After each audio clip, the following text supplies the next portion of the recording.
But so because like these two look like coming smoothly, and then the third one just like falls.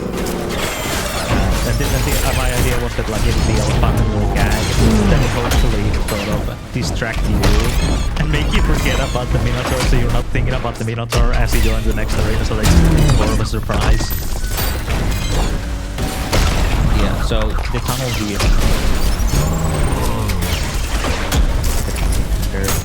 has a little details. This is the Minotaur that's all damaged and stuff now because of the battle and the fall. Like you guys are like and such. But if you go near enough, he's actually a seamless infinite tunnel, so you can keep going for however long you want. You can actually like go up. You can see where it ends. You can see here. But if you go in enough, and then you're like, okay, well that's infinite and stuff, so I can't actually get there anymore. You might have noticed, but now what you use back, there was no Minotaur anymore. Because while you were doing that, it actually moved like left and moved up. And I believe there's a trigger here that caused the same thing to happen. So if you come in here and then move back out, the Minotaur comes there anymore. And then you go like, oh, this thing, yeah, and then you go, oh, the exit. And then we have the faster paced version of the music suddenly coming with extra noise. And yeah, the Minotaur model as well is a lot more fucked up, so it has like a visible skull and everything. Guts and gore, and it's missing a couple of fingers and such. Because it covers the space for the most part, but we still want to show that off. It has a point light that it has the head, so it's always highlighting the head a little bit. But it does run into the 8 light limit, because the term has a particular light. Yeah, and there's like one day later he was like, hey, why don't I just put me all the way back here instead of just putting me at the boss entrance? And it's because it's so that you can still like change your weapon layout and stuff. Because if we put a store here, if we put a shopping terminal here, then the player would be like, what, huh? And then they would realize that there's something's wrong. So instead I wanted to so that and also the reason there's so many like pillars and chairs and stuff here is specifically to make it look less like an arena. So it's just supposed to look like a hallway until it actually becomes an arena.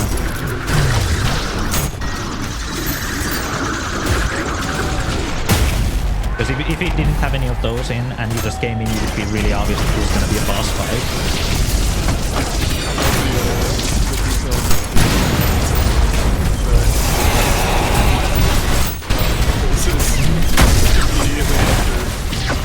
It's like, oh no, it's not over yet.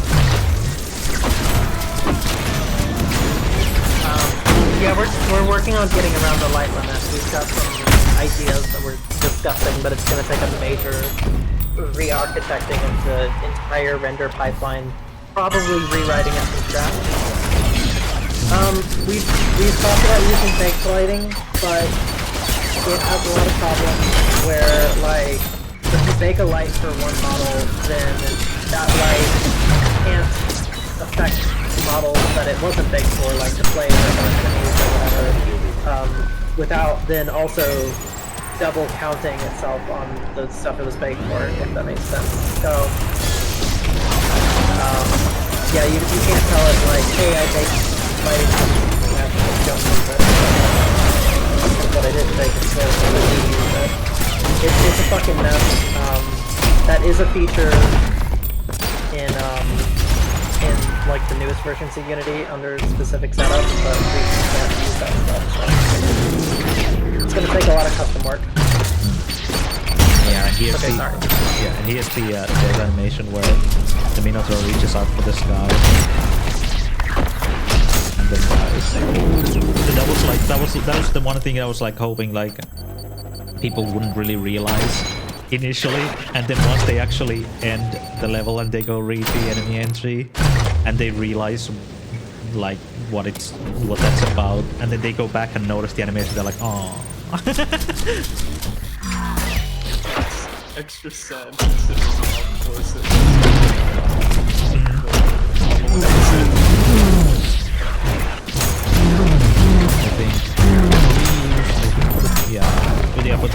Okay, so for the terminal we use the unbroken model and the field, but it uses the like the second phase animations. Because that's how it was originally, the second phase until Victoria managed to get nothing.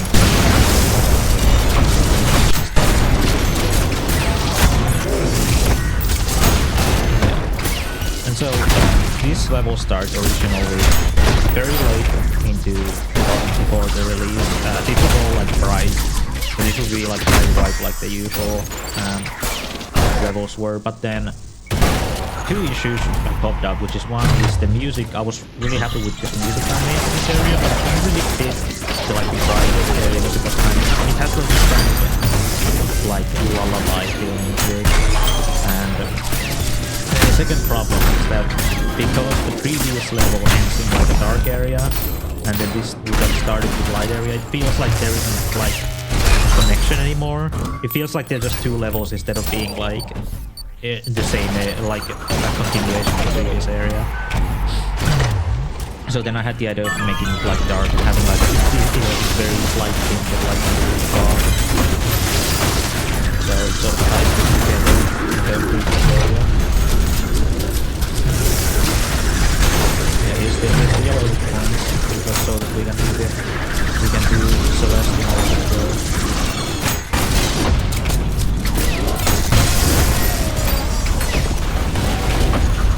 And these were just like I thought it was a neat extra challenge that oh, I don't get it. And then hopefully if you do it a couple times easier, you can notice that this door closing or hear the sound and then you realize it's like, oh, you get fast enough to get in there. It also has like an interesting challenge of like, not only do you have to do the hook point, like platform jump, but also you have to do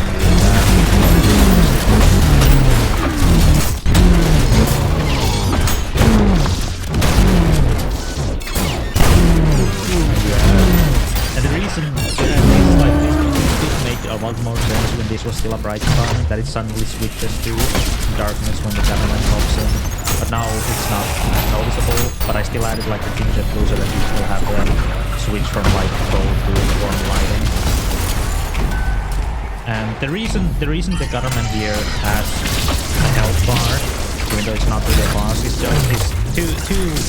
I had like two reasons basically. Which is initially I was thinking about like how do we let people know that they take what them have killed. So we would have a boss health bar to show that, and also I just thought it would be really funny if like just the previous level ends with a boss and then there's secretly a second boss. So I thought it would be funny if the first enemy in the next level was also a boss. So you would have 3 bosses in a row. Yeah, and again, archers completely unnecessary, but I wanted to do switching the architecture. Oh, someone asked that. I feel like why did you change the name of the song in this level? I forgot. Because the file was called the song called Dead, so I just named it that. But apparently I had to switch the name to song called Of the Dead at some point. I was like, oh well, that's that I guess. So yeah, that's why the song name changed. Remember to name your files properly, because that kind of stuff happens. Yeah, here's this video. Like, yeah. So one of my favorite little things is that because I was thinking about it for a while, but like the lightning thing, there's this guy in the background that looks like one of those old movie like matte paintings kind of, or like a rear screen projection. And the thing that I think makes it look that way is like even when it's fading out, the image is completely overexposed. So it makes it so clearly fake looking, and I thought it was a really neat visual. And yeah, so here the twist is like, okay, like you're like, okay, well, I think I know, like I understand the violence layer now, and you're like, psych, actually this is the violence layer, and that was just a massive fucking labyrinth that was like on the edge of it.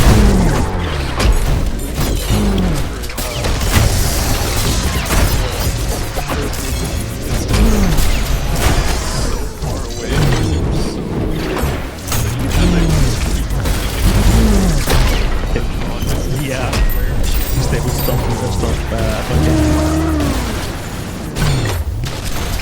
And like just like the reason I was able to use so much time for adding all these little visual, like the spotlights and the gunfire and stuff, is because this level is so like central that the whole level surrounds this like one big courtyard. I was able to put so much like little details around that it didn't feel wasted because you spend so much time here. And the clock tower, I think Victoria can explain. Yeah, well, I mean, should I say the full handle, or? Fucking go for it. I've been saying clock all the time, so. Okay, so the clock tower is a reference to the Twitter and Blue Sky user Katie Tightfooter, and she draws clocks as like just like all these different clocks from different like referencing different medias and everything. And people always think there's something super deep about it, but she just draws clocks and things. And so yeah, I had been talking to her for a bit, and we decided to put the clock in the game. Yeah, because initially she's a really big fan. Yeah, because initially you were like, we would be funny if we just put like a clock, but like, and then I was like, yeah, but it's fine. Like you can't just, like if you put an Easter egg in the game, it either has to be a thing that's subtle enough that people who don't get the reference don't know that there's a reference there, or it has to be absurd enough that people who don't get the reference will still think it's funny. So we were like, we can't just like put like the tiny glove thing, but I was like, wait a minute, we have the tower here, right? We could put a clock on the tower. And then we did that, and then it's like, wow, and it improves the level too. It's an Easter egg that actually improves the level. Oh yeah, and the clock actually shows directions.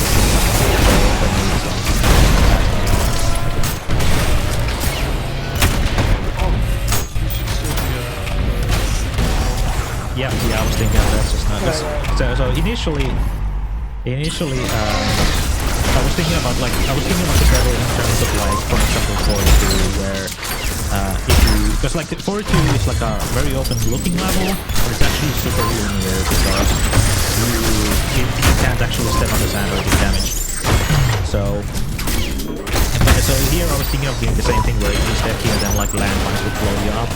But once we actually made the level and the way we structured it, it was like, we don't actually need to stop the player going around the level. Because regardless of what they do, they always have to go through all the important steps. So then I was like, well, let's just let them walk around if they want to. So you can just fucking walk around, and then, and so,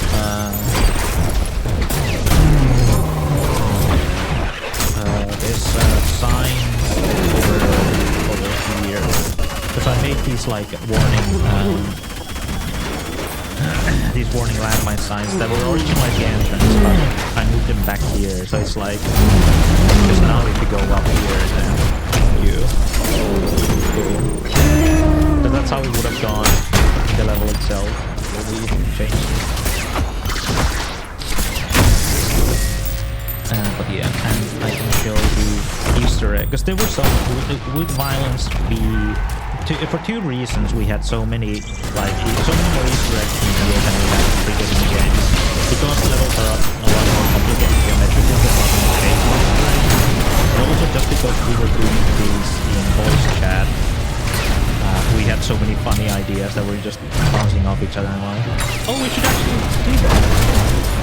So the video just had these little Easter here and there. So this is the actual tower that like falls over. This is the same geometry.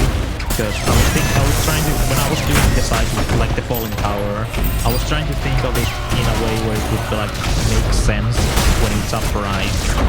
So it's not just that it was perfectly made for the platforming through when you're going sideways, but also that it would make sense before like it falls over. So, and then we were like, well, we can make it so that you can fall through it while it's still standing up. And these mannequins are also the same ones that like, these are the spots where the mannequins are in the falling version. Yeah, and then we're like, well, you can get up here, so there should be some kind of reward here, so just had a sleeping build, so I just both want to put the Z's there. And here.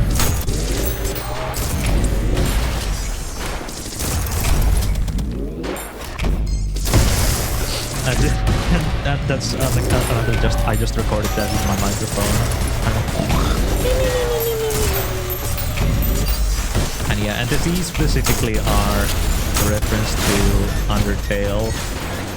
Because I was just like, we didn't have the particle effect originally, it was just like sleeping with the snoring and stuff, and then I was like, wait a minute, I think it would be fun because Salad did like Undertale theme, and I would just like sneak this in and see if he noticed.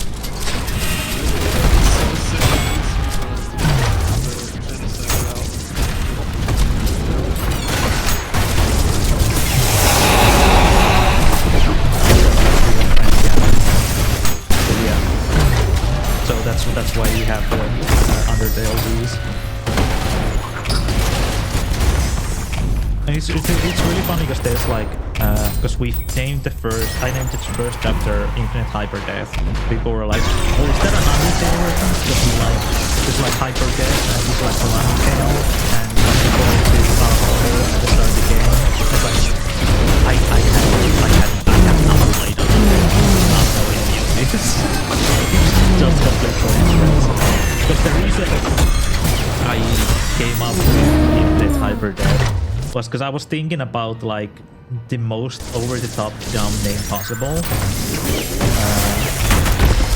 Just like, okay, so there was what was it there? It was something.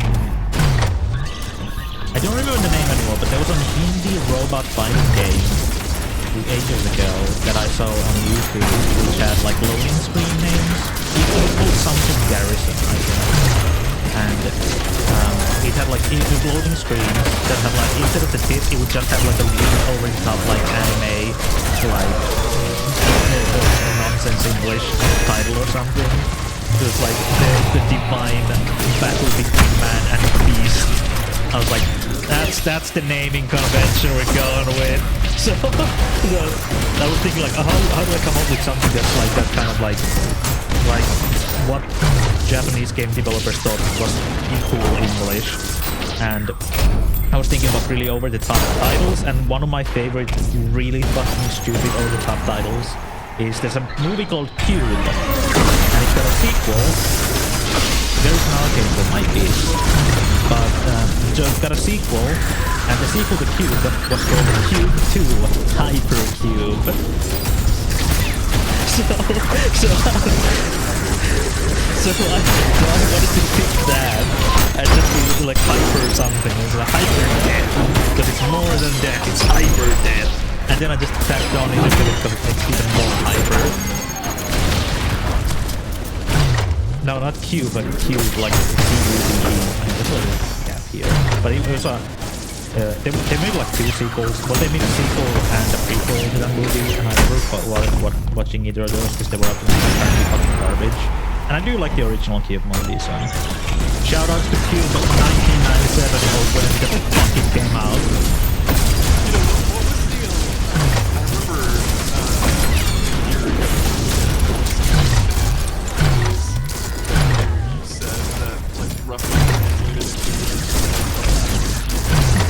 Oh yeah, the fucking Vita looks at multi-game vendors. That's from Pallo Grill in Palvoja. Yeah, everyone go watch Pallo Grill in Palvoja on YouTube. It's all... I'm gonna have to look up the English name, but everyone can actually probably go.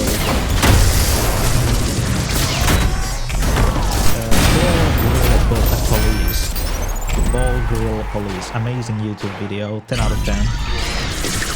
So it's classic Finnish culture. But yeah, at one point, the English subtitles are not great because they lose a lot of the impact of the swears because of how ridiculous they are. But yeah, one of the characters gets like fucked over and it's like, and it basically just is like, oh, the fuck is a hyper peak of fuck. Beautiful. Yeah. So these moms, again, this is another thing that I got inspired from Thundra Universe. Wizard, who eventually came to do the credits museum, made a level where Tristan is dropping with like these bombs. And I was like, hey, can I like do that in my game? It's like, yeah, sure, you can just take the models. So these are the same models that were used in that Thundra level. So I like to reuse that gag, basically.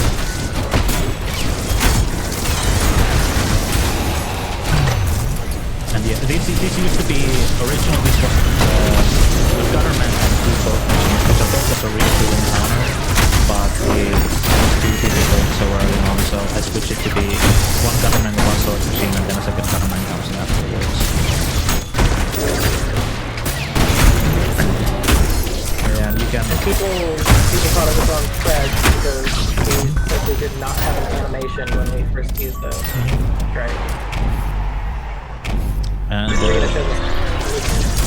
yeah. So there's a couple neat things about the design. One thing is this.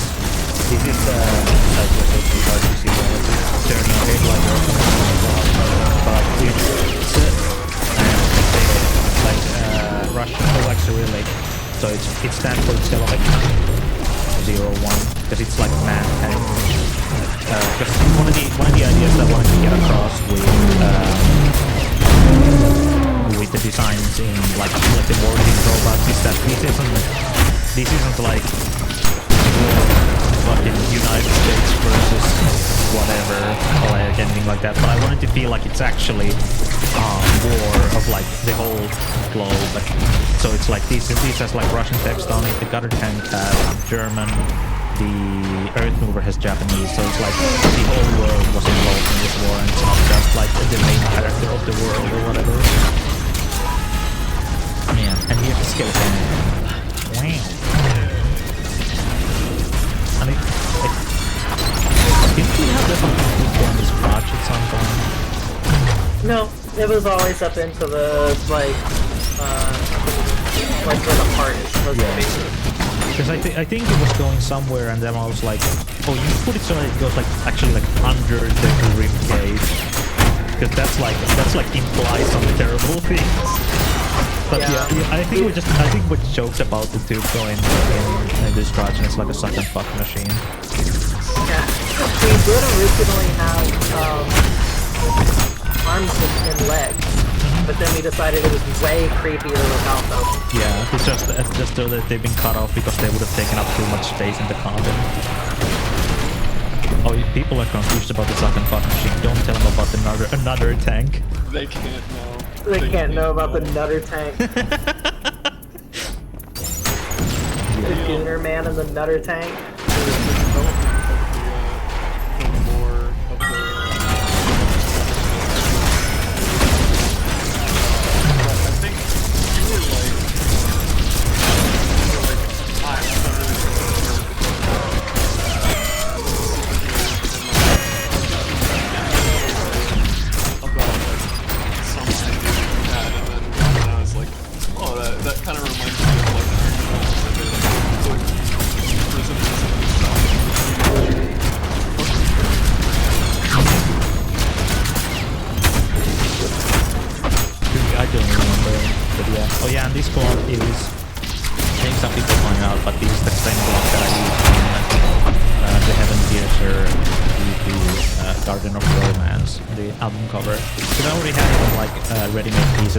Like a quote-unquote YouTube video, but that's where the clock was actually working and stuff, so I just retook those pieces and made them function. Yeah, so it's about 1 o'clock on my time. Let me check. Yeah, 57, so it is on time. And yeah, these figures are also correspond to the time, so these are also the different returning the time. So that's a little in accordance to these. I just really hope the speedrunner gets caught slightly. Because they had the real-time clock on their turn, and it moves by like a minute when they reset their run or something. Yeah, also, I guess you know, this like texture here is the door from Wrath. It's a circular door. And that's been falling from the middle. Oh, you know,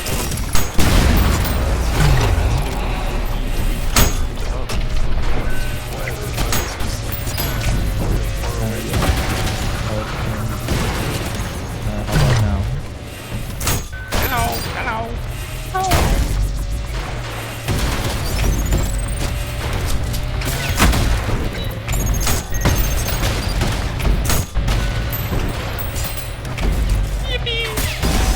There we go.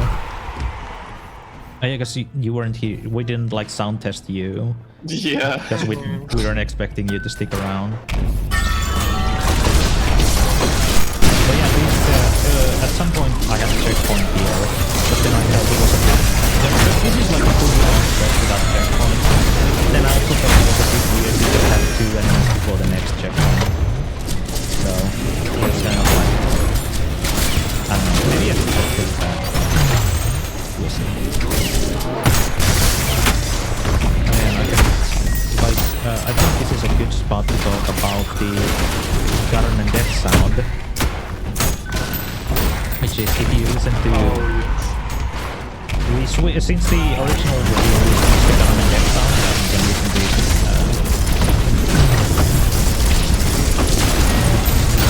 Here.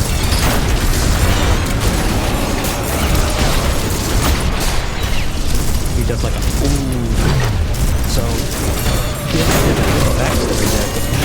South we're watching Giant Robo the day the Earth before. Because I wanted to show you something fucking good. So while we were watching it, we had this kind of like running joke because Giant Robo makes this like ooh sound, and it's always the exact same sound. So every time he do it, we would just copy and ooh. Yeah. So, and he would use it like multiple times per episode, and it was always in the opening song and everything too. So we were just like, because like the original death sound was like kind of rattling thing, and we were like, everything's really dead, it's not clear now. But what do we do for the death sound? It's like, what if we just take that little thing and put it in the animations? So there's not Gigantor, so okay, so there's actually an interesting bit of connection there, because Gigantor is the local